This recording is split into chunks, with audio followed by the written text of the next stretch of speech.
Hai, Assalamualaikum warahmatullahi taala wabarakatuh. Nama saya Siti Dayana Rahima binti Samsuri, merupakan pelajar Akademi Pengajian Melayu, Universiti Malaya. Hari ini saya akan membentangkan tentang kursus Teknik Seni Persembahan yang bertajuk Drama Pendek Maafkan Aku. Baiklah, untuk pengenalan. Alam Melayu merupakan sebuah rantau yang sangat strategik sejak zaman prasejarah lagi. Alam Melayu juga dikenali dengan pelbagai istilah seperti Kepulauan Melayu dan Dunia Melayu. Kedudukan geografi alam Melayu yang berada di tengah-tengah kawasan tamadun awal manusia menjadikan rantau ini sangat penting. Alam Melayu juga kaya dengan pelbagai seni. Seni yang dapat dilihat di alam Melayu ialah seni persembahan. Seni persembahan pula terbagi kepada seni-seni yang lain seperti seni muzik, seni tari dan seni drama atau teater. Namun begitu, untuk tugasan kursus teknik seni persembahan ini, saya telah memilih untuk menghasilkan sebuah video tentang seni drama, iaitu video pendek yang bertajuk Maafkan Aku. Di dalam video ini, saya akan menerapkan teori Kipling iaitu 5W, 1H dan juga 6 elemen oleh Aristotle. Baiklah, yang seterusnya adalah objektif. Okey, untuk tugasan ini, ia dijalankan berdasarkan objektif yang berikut. Yang pertama adalah menjelaskan proses yang dilakukan sepanjang penghasilan video pendek. Yang kedua, menghuraikan nilai murni yang terdapat di dalam video. Yang seterusnya adalah idea dan konsep. Idea persembahan merupakan sebuah carangan yang ingin dipersembahkan kepada umum. Manakala konsep pula ialah merupakan sebuah idea abstrak atau simbol mental. Idea persembahan amat penting untuk dikenal pasti sebelum seseorang itu membuat sesuatu persembahan. Hal ini agar mereka tahu dan faham apa yang ingin disampaikan kepada penonton. Antara contoh idea persembahan dan konsep yang boleh digunakan ialah drama pendek, dokumentari, filem pendek dan sketsa. Idea persembahan yang ingin disampaikan oleh saya melalui video akhir ini ialah drama pendek. Drama mengandungi dua aspek iaitu aspek sastra dan aspek teater. Merujuk kepada aspek sastra, ia mengandungi cerita dan unsur-unsur karya kreatif seperti pemikiran, plot, watak, bahasa dan latar. Manakala untuk aspek teater pula, drama dilihat sebagai hasil pementasan. Skrip drama yang ditulis akan dipersembahkan di atas pentas. Drama boleh dikaji menerusi teks dan proses karangannya, proses produksi dan arahannya, persembahan dan khalayaknya, estetika dan pelbagai aspek kehalusan seninya. Seterusnya adalah tema video. Tema merupakan subjek yang menjadi dasar sesuatu perbincangan, wacana, karangan dan cerita. Dalam kesusastraan, pelajar sering diminta mengenal pasti tema yang dapat dilihat dalam karya tertentu seperti novel, filem, drama atau bahkan dalam cerita pendek. Tema yang telah diterapkan di dalam video pendek Maafkan Aku ini ialah tema kekeluargaan. Di dalam video ini ia mengisahkan tentang kisah seorang anak bernama Nurul bersama ibunya. Inilah yang menunjukkan bahawa tema kekeluargaan telah diterapkan di dalam video ini. Yang seterusnya adalah metodologi kajian. Untuk menyiapkan kerja kursus ini, saya telah menggunakan beberapa kaedah untuk mendapatkan idea dan bahan rujukan. Antaranya ialah melalui pemerhatian dan sumber internet. Untuk pemerhatian, sebelum menghasilkan video pendek, saya telah melakukan pemerhatian berkaitan jenis video yang telah menjadi tarikan penonton. Pada akhir pemerhatian saya mendapati penonton lebih gemar menonton video sedih, seram dan lawak. Oleh itu, saya mengambil keputusan untuk membuat video sedih yang bertemakan kekeluargaan. Yang seterusnya adalah sumber internet. Saya juga menggunakan sumber internet untuk mendapatkan maklumat tentang video yang ingin dihasilkan. Antara laman sesawan yang diakses untuk mendapatkan sumber maklumat ini ialah Wikipedia, YouTube, blog dan banyak lagi. Rujukan daripada sumber internet ini dapat membantu saya untuk memperoleh maklumat yang lebih meluas. Yang seterusnya adalah permasalahan kajian. Permasalahan kajian merupakan isu yang menjadi pendorong dalam melakukan sesebuah kajian.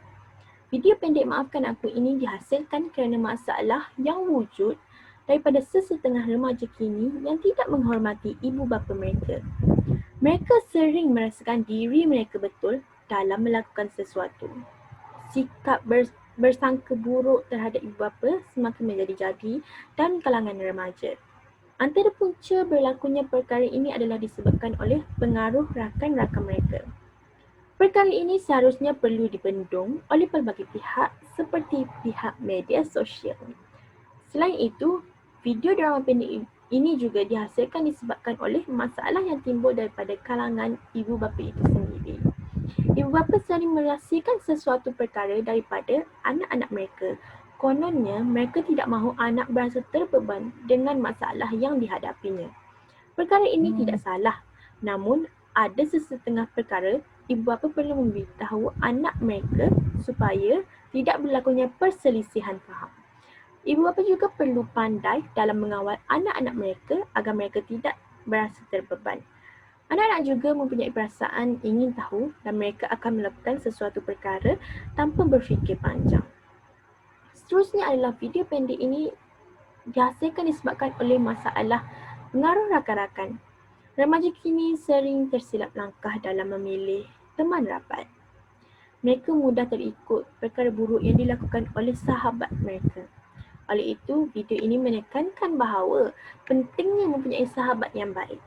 Mereka akan sentiasa menasihati dan menenangkan kita ketika kita berada di dalam masalah. Yang seterusnya adalah proses atau perkembangan penerbitan video. Penerbitan video terbahagi kepada 3 fasa iaitu pra-penerbitan, penerbitan dan pasca penerbitan. Pra-penerbitan merupakan tahap pertama dalam proses pembikinan filem. Ketika proses pra-penerbitan, seseorang itu perlulah menyediakan sinopsis cerita, treatment, skrip, melakukan pemilihan pelakon, resi, belanjawan, jadual penggambaran, storyboard, pembinaan set, penyediaan kostum dan solekan.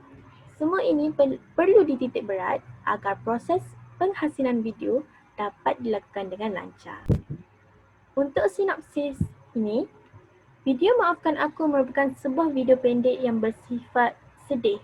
Ia menceritakan kisah seorang anak bernama Nurul yang telah mencurigai ibunya.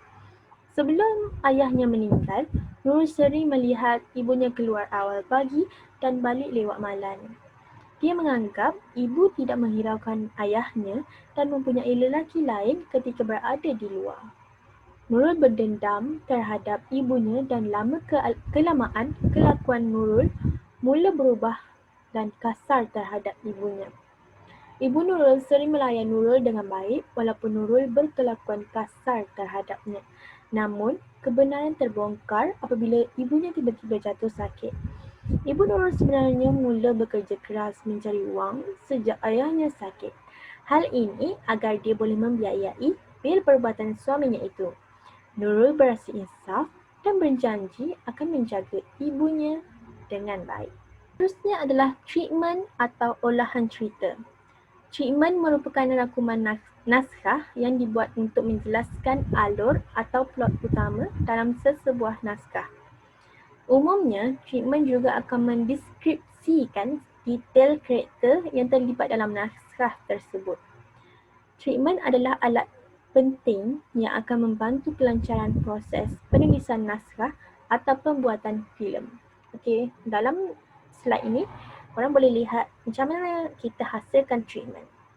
Daripada tema, tajuk, lepas tu kita akan masukkan 5W, 1H di dalam treatment ini. Seperti satu adalah what, who, where, when, why dan how.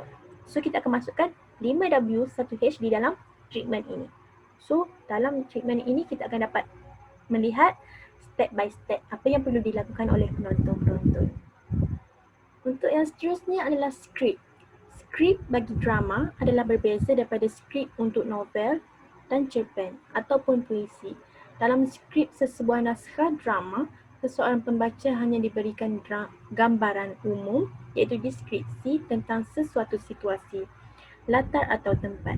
Hal ini demikian kerana dialoglah yang akan menyampaikan mesej dan pemikiran pengarang. Berbeza dengan novel dan cerpen, pembaca akan dijelaskan secara terperinci tentang sesuatu situasi dan latar bagi sesuatu peristiwa yang berlaku melalui penerangan pengarang. Sesebuah naskah drama yang baik akan dapat memberikan gambaran yang jelas tentang pemikiran pengarang melalui unsur-unsur dramatik dalam dialog yang dihasilkan. Okey, di dalam skrin boleh tengok skrip untuk video pendek. Maafkan aku, iaitu pada awalnya kalau untuk bunyi ketukan pintu, saya buat dalam kurungan bunyi ketukan pintu dan ada flashback.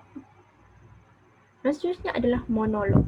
So dalam tu kita akan tulis tetapi secara untuk diimajinasi sahajalah. Yang seterusnya adalah pemilihan pelakon. Pemilihan pelakon bagi watak di dalam video pendek Maafkan Aku adalah diambil daripada kenalan rapat saya sendiri. Sesetengah daripada mereka sudah mempunyai pengalaman dalam bidang lakonan semasa di alam persekolahan.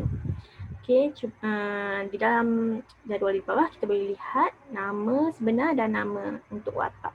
Gitu. Yang seterusnya adalah resi atau menentukan tempat. Di sini merupakan proses mencari tempat yang sesuai untuk penggambaran video. Untuk menghasilkan video pendek ini, saya telah membuat penggambaran di taman awan dan di rumah saya sendiri. Bagi penggambaran di taman, saya telah menentukan beberapa tempat yang mempunyai arah pancaran matahari. Hal ini agar video yang dihasilkan dalam keadaan baik dan jelas. Bagi penggambaran di rumah pula, saya akan menggunakan beberapa biji lampu sokongan pada beberapa sudut kerana cahaya matahari tidak mampu menembusi dinding-dinding rumah lah. Saya juga akan memastikan tiada bunyi kenderaan yang terlalu bising yang boleh mencacatkan video penggambaran saya ini. Yang seterusnya adalah papan cerita ataupun storyboard. Papan cerita ni disediakan pada peringkat awal proses reka bentuk. Papan cerita adalah himpunan lakaran rupa bentuk skrin-skrin paparan yang digunakan dalam aplikasi multimedia. Dalam melakarkan papan cerita ni, kita perlu mengaplikasikan konsep reka letak. Papan cerita adalah lakaran imajinasi tentang apa yang hendak dipaparkan di dalam satu persembahan perisian multimedia. Seperti contoh yang ada di dalam slide ni, saya buat papan cerita untuk video pendek Maafkan Aku iaitu kamera fokuskan kepada Nurul, fokuskan kepada ketika untuk ketukan, fokuskan kepada muka yang sedang berlakon. Okay. Macam itulah contoh dia. Macam mana kita nak hasilkan di skrin, macam itulah kita akan lukis ataupun kita sediakan di dalam storyboard. Yang seterusnya adalah jadual penggambaran. Penggambaran video pendek Maafkan Aku ini telah dilakukan selama 5 hari. Pada hari pertama, rakaman telah dibuat di kawasan Taman Awam, daerah Putih. Di taman tersebut, kami telah menyiapkan 2 scene di mana pelakon telah diarahkan untuk menukar pakaian bagi setiap scene untuk menunjukkan waktu yang berlainan. Scene ini dilakukan sekaligus untuk menjimatkan perbelanjaan. Manakala untuk 4 hari yang berikutnya, rakaman telah dilakukan di sebuah rumah kediaman. Hal ini dikatakan demikian kerana scene di rumah adalah lebih banyak berbanding scene di taman. Oleh itu, penggambaran di rumah telah dilakukan selama 4 hari berbanding penggambaran di taman yang dilakukan hanya selama 1 hari sahaja. Okey, seperti di bawah ni kita boleh nampak lihat jadual untuk penggambaran video pendek Maafkan Aku. Okey, yang seterusnya adalah penerbitan. Penerbitan merupakan tugas-tugas rakaman yang dibuat oleh kru rakaman di lokasi-lokasi mengikut treatment atau skrip yang telah ditulis. Proses-proses penerbitan merupakan proses penggambaran pelakon serta aslinya. Ketika penggambaran dilakukan, saya akan mengingatkan pelakon sekali lagi apa yang perlu dilakukan oleh mereka. Hal ini agar mereka lebih bersedia sebelum rakaman diambil. Pelakon-pelakon perlu mengambil mood masing-masing dan mereka akan cuba untuk mendalami watak yang dibawa. Ketika video di-cut, saya akan memeriksa video tersebut agar jika terdapat kesilapan dilakukan, saya akan mengarahkan mereka untuk melakukan rakaman semula. Baiklah, yang seterusnya adalah pasca penerbitan. Pasca penerbitan merupakan proses yang dilakukan selepas penggambaran. Sebelum proses seterusnya dilakukan, semua hasil penggambaran ditonton semula. Jika terdapat shoot-shoot yang rosak, penggambaran semula terpaksa dilakukan. Perkara ini seharusnya perlu dielakkan kerana ia memakan belanja yang besar untuk penggambaran semula dilakukan. Yang pertama adalah penyuntingan. Proses penyuntingan akan dilakukan setelah selesai semua sesi penggambaran. Masa bagi proses penyuntingan akan bergantung kepada program yang ingin disunting. Di dalam sebuah produksi, satu shot tidak memberikan apa-apa makna. Oleh itu, kesemua shot perlu dicantum untuk menghasilkan sebuah babak atau scene yang seterusnya akan menjadi sebuah filem. Terdapat dua cara penyuntingan, iaitu penyuntingan offline dan penyuntingan online. Dalam penyuntingan offline, kita perlu meletakkan shoot-shoot bersama untuk membentuk idea kasar untuk kelihatan seperti satu program yang disunting. Penyuntingan ini dikenali sebagai rough cut. Manakala untuk penyuntingan online, semua dikumpulkan dalam fasa penyuntingan akhir. Di dalam drama pendek Maafkan Aku, proses penyuntingan telah dilakukan oleh saya sendiri. Hal ini kerana video ini hanya dihasilkan secara kecil-kecilan. Maka saya perlu mengurangkan penggunaan tenaga kerja untuk menjaga bajet perbelanjaan dalam penghasilan video ini. Saya telah menyunting video ini menggunakan aplikasi Filmora. Saya akan menapis semula shot-shot yang dilakukan agar video yang dihasilkan menjadi sempurna. Setelah menapis shot, saya akan menyusunnya mengikut urutan babak untuk dicantum. Biasanya, tugas menyunting ini dilakukan oleh penyunting. Penyunting mempunyai kebebasan untuk menyunting, namun pengarah mempunyai pengaruh yang besar dalam proses penyuntingan. Yang kedua adalah dubbing. Dubbing merupakan proses memasukkan video ke dalam penerbitan. Fungsi utama audio adalah untuk menarik perhatian penonton seperti menggunakan muzik dan lagu, kesan bunyi serta pertuturan yang berbeza intonasinya. Ia juga berperanan untuk memberikan maklumat. Ini kerana dengan penghasilan video yang betul, maklumat yang ingin diberitahu akan sampai kepada penonton. Jenis bunyi yang dapat digunakan ialah bunyi semula jadi dan bunyi secondary. Bunyi semula jadi ialah bunyi yang didapatkan dari persekitaran seperti bunyi kenderaan, kicauan burung dan tapak pembinaan. Manakala untuk bunyi secondary pula ialah muzik dan lagu yang diletakkan untuk menyedapkan lagi video yang ingin dihasilkan itu. Di dalam video pendek Maafkan Aku, saya telah memasukkan beberapa muzik lagu, sound dan suara latar untuk menjadikan video saya bertambah menarik. Antara muzik dan sound yang digunakan dalam penghasilan video ini ialah bunyi instrumen piano sedih dan menyentuh hati, bunyi cengkerik, bunyi kokokan ayam dan bunyi ringtone telefon iPhone. Setiap bunyian ini diambil dan diletakkan pada part-part yang sepatutnya untuk menghidupkan lagi lakonan yang dilakukan. Yang seterusnya adalah pratonton. Pratonton merupakan proses video yang siap disunting akan dipertontonkan kepada sekumpulan individu tertentu.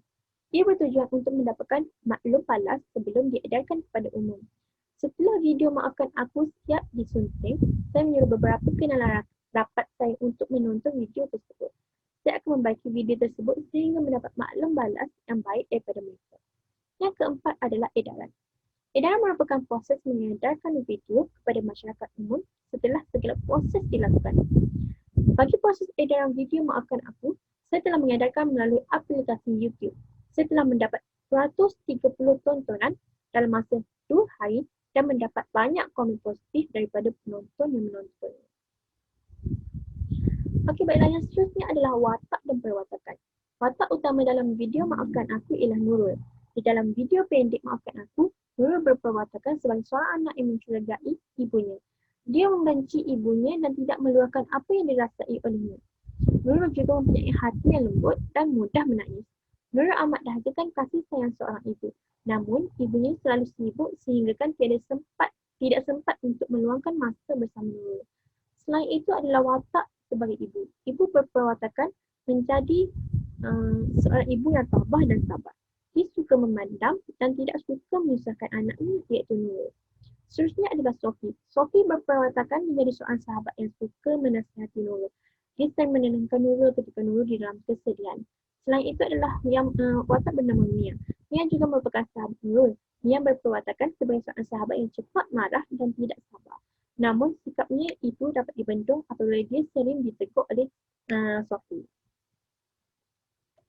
Yang seterusnya adalah nilai Moni. Nilai Moni yang terdapat di dalam video ini ialah bersifat sabar. Kita perlu bersabar apabila ditimpa masalah. Melalui sifat sabar ini, membuatkan kita mampu memperbaiki segala yang keruh. Contoh yang terdapat dalam video ini adalah dapat dilihat pada Ibu Nurul.